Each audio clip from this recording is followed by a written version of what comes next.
সুপ্রিয় শিক্ষার্থীরা, আজ আমি পদার্থবিজ্ঞানের গতি বিষয়ক কিছু অঙ্ক করাবো। এই অঙ্কগুলি এসএসসি এবং এইচএসসি স্টুডেন্টের জন্য উপযোগী। প্রথমে আমি যে দুটো অঙ্কগুলো করাবো সেগুলো আমরা বলছি এখানে, যে একটি রেলগাড়ি এবং একটা বাস। একটা রেলগাড়ি এটি স্থির অবস্থান থেকে চলতে শুরু করেছে এবং এর ত্বরণটা হলো 10 মিটার পার সেকেন্ড স্কোয়ার। ঠিক একই সময়ে আরেকটা বাস গাড়ি, বাস, সেটিও তার ওই ট্রেনের সমান্তরালে চলতে শুরু করেছে। সমান্তরালে চলতে শুরু করেছে কী বেগে? 100 মিটার পার সেকেন্ড সমবেগে চলতে শুরু করেছে বাসটি। আমরা জানি যে ট্রেনের সাথে বাস কখনো চলে পারবে না। ট্রেন যেভাবে রান করে বাস সেভাবে করতে পারে না, তার বেগ অত বেশি না। বলা হচ্ছে, কল্পনা করা হচ্ছে যে ট্রেনটি বাসটিকে কখন পিছনে ফেলবে। এইটা আমরা নাও এ train train starts turning from its fixed position, that is station, with the acceleration 10 meter per second, and another at the same time another bus is running with the constant velocity 10 meter per 100 meter per second. So when our question will be when it will overtake, when the train overtake the bus. আমরা এখানে অঙ্কটা করলাম যে বাসটা, এটা হলো train, this is train, 10 metre per second square অ্যাক্সেলারেশনে সে যাচ্ছে। তা আমরা এর কখন সে আরেকটা, আমরা প্রথম ক্ষেত্রে ট্রেনের ক্ষেত্রে আমরা করলাম, তাহলে আমরা এখানে কি করব? ফর্মুলাটা দিব S = ut plus half a t square. Here given বলা হচ্ছে যে স্থির অবস্থান থেকে বাস, কোনো বস্তু যদি স্থির অবস্থান থেকে চলতে করে, বাস স্ট্যান্ড থেকে, স্টেশন থেকে চলতে করে, বাড়ি থেকে চলতে শুরু করে, যে কোনো স্কুল থেকে চলতে শুরু করে, তখন সেখানে স্থির অবস্থান ধরা হয়। তখন আমাদের পদার্থবিজ্ঞানের ভাষায় U = 0 ধরা হয়, তার বেগটা 0 ধরা হয়। আমরা এখানে আর একটা কী আছে, এখানে এর ত্বরণ আছে 10 মিটার পার সেকেন্ড স্কোয়ার। তাহলে আমাদের এখানে টি বের করতে হবে। তাহলে S = U হলো 0, half into A10 into T square, that is 0 plus 5 T square, that is S = 5 T square. This is equation number 1. It is only for the bus. Dear students, according to our description here given, the initial velocity is 0 because it is running from the fixed place, running from the fixed distance, that is station, another and with the acceleration a equal to 10 meter per second. So if we apply this formula, so insert these values here, and we will have this S = 5 t square. Now we are going to calculate the bus which is running with the parallel to the train. Parallel to the train, and its velocity bus, and it only velocity 10 meter per second. That, and so if it is, as it is moving with the constant velocity, so its acceleration is 0. So we can apply this formula is equal to Vt, that is V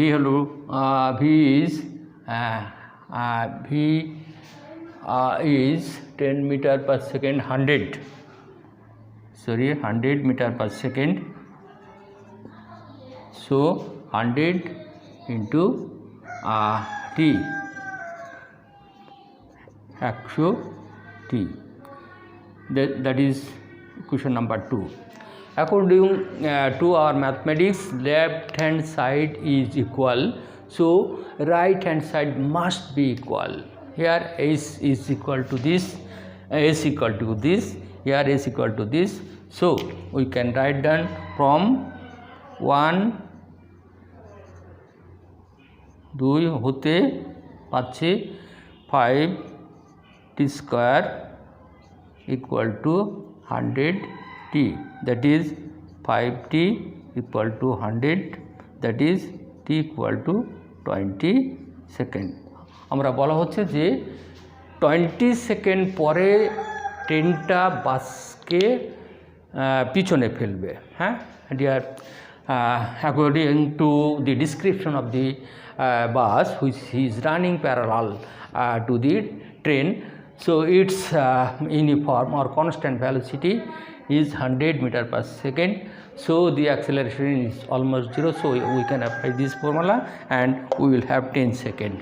Okay, now we are going to calculate another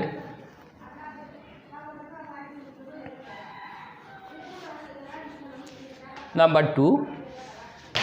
একটা বস্তুকে 180 metre উঁচু থেকে ফেলা হচ্ছে। হ্যাঁ, ঠিক একই সময়ে অন্য একটা বস্তু নিচ থেকে তাকে ফেলা হচ্ছে 60 মিটার পার সেকেন্ড বেগে খাড়াভাবে, 60 মিটার পার সেকেন্ড বেগে খাড়াভাবে তাকে ফেলা হচ্ছে। একটাকে ফেলা হচ্ছে এইভাবে, ঠিক আরেকটাকে উঠানো হচ্ছে ঠিক এইভাবে। এইটার বেগ কত? 60 মিটার পার সেকেন্ড, আর ওইটার শুধু এখানে দূরত্ব দিয়ে আছে 180 মিটার উচ্চতা থেকে ফেলা হচ্ছে। তাহলে আমরা এখানে প্রশ্নটা হচ্ছে যে কখন এরা একে অপরের সাথে মিলিত হবে এবং কোথায় মিলিত হবে। তাহলে টিও বের করতে হবে, এইচও বের করতে হবে। আমরা অঙ্কটা করতেছি যে এখানে দেখছি যে এইখান থেকে এই পর্যন্ত 180 মিটার, হ্যাঁ 180 মিটার। আমরা মনে করলাম যে এই এইচ দূরত্বে এখানে তারা মিলিত হবে, টি সেকেন্ডে এইচ দূরত্ব এইখানে তারা মিলিত হবে। তাহলে ভূমি থেকে এই পর্যন্ত যদি এইচ হয়, আমরা এইখান থেকে এইটুকু এইচ নিলাম, তাহলে এইটুকু কতটুকু হবে? 180 মাইনাস এইচ। তাহলে আমাদের মোট দূরত্ব সে অতিক্রম করছে 180 মাইনাস এইচ। তাহলে আমরা জানি যে H equal to u t plus half a g t square. আমরা পড়ন্ত বস্তু সূত্র থেকে জানি কোনো বস্তুকে উপর থেকে নিচে নামালে তার জিটা হলো ধনাত্মক হয়, সুতরাং সূত্রও ধনাত্মক হবে। আমরা এটা লিখলাম। তাহলে এখানে কি কি দিয়ে আছে আমরা জেনে নেই। এইচটা হলো কত? 180 minus H equal to u. আমাদের ইউ কি? একটি বস্তুকে, তাহলে এখানে ইউ শূন্য ধরতে হবে, যেহেতু স্থির অবস্থান থেকে তাকে ফেলা হলে শূন্য ধরতে হয়। মনে রাখতে হবে যে স্থির অবস্থান থেকে, যে ছাদ থেকে ফেলা হচ্ছে, গাছ থেকে ফেলা হচ্ছে, পাহাড় থেকে ফেলা হচ্ছে, হ্যাঁ ইত্যাদি, ঘরের জানলা থেকে ফেলা হচ্ছে, তাহলে কিন্তু সেখানে ইউ শূন্য হয়। আমরা এটা জানলাম। আর এখানে আমাদের দেওয়া আছে কি? তাহলে ইউ শূন্য, টি তো আমরা বের করব হাফ, এটা 9.8 ইন্টু টি স্কোয়ার আমরা করলাম। তাহলে এখানে 180 মাইনাস এইচ ইকুয়াল টু, এটা শূন্য হয়, আর তাহলে এটা কাটা গেলে 4.9 টি স্কোয়ার হয়। তাহলে আমরা এখানে পাচ্ছি 4.9 টি স্কোয়ার ইকুয়াল টু এত।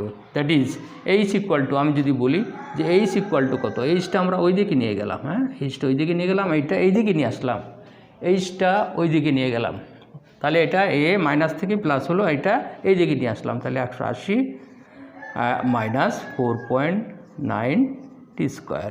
দ্যাট ইজ আমরা লিখতে পারি এইচ ইকুয়াল টু 180 মাইনাস 4.9 টি স্কোয়ার। এটা ইকুয়েশন নাম্বার 1।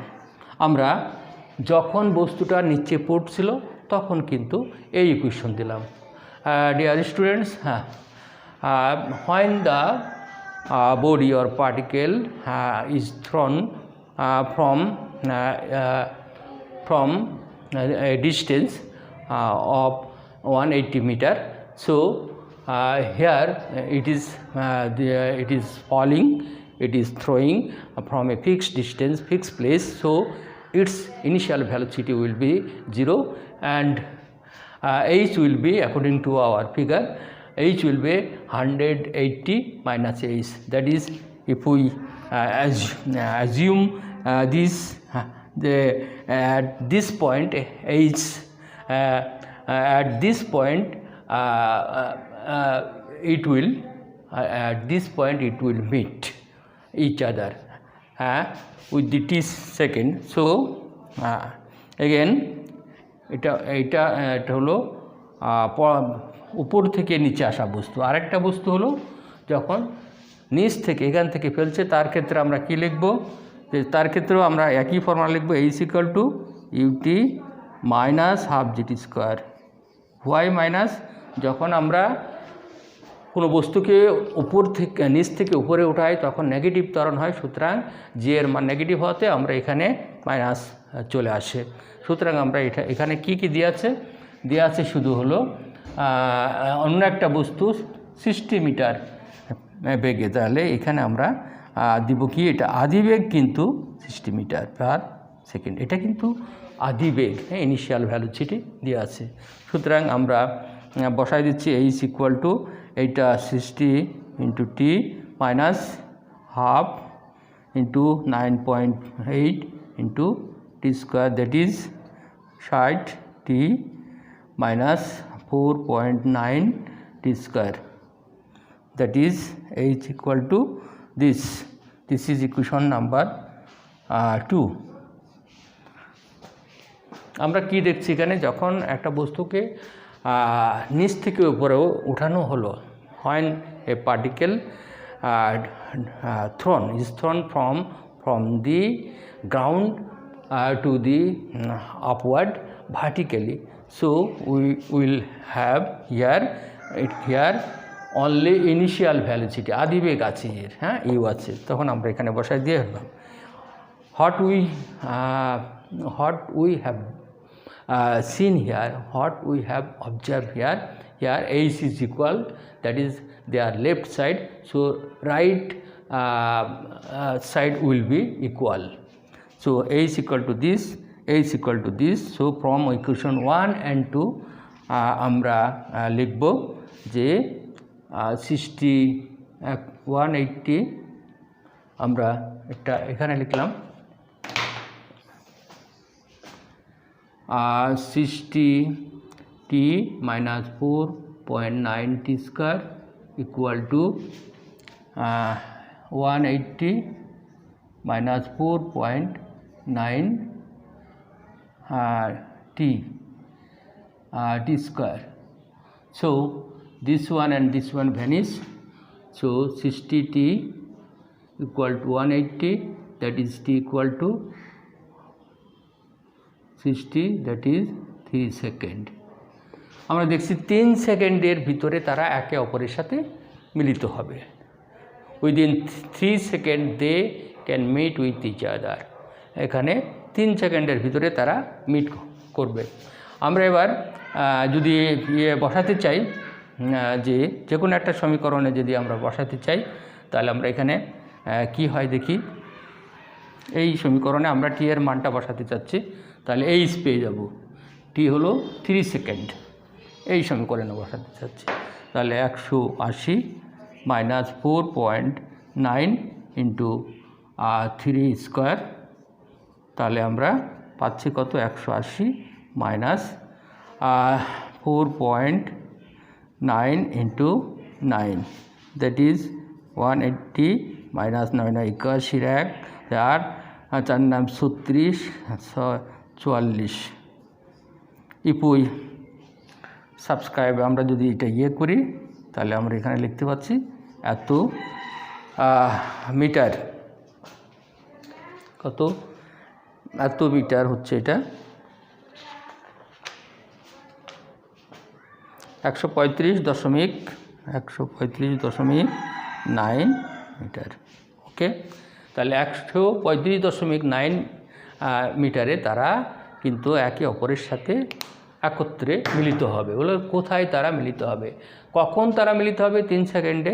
কোথায় তারা মিলিত হবে? 139 মিটার দূরত্বে তারা মিলিত হবে। Dear students, according to our calculation, যে this two bodies which are falling down on the ground and which are thrown upward vertically, they will meet in 3 seconds, and they will meet at the distance of this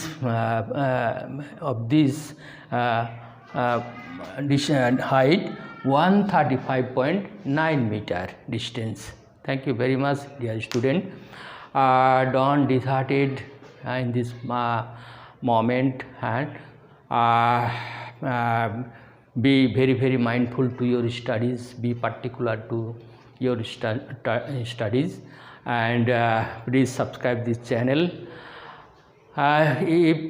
Please share it to your friends who are not having this opportunity for understanding this mathematics. Please, that is at the rural area, they are not having this good opportunity. Please share this video there. Thank you very much. Assalamu alaikum once again.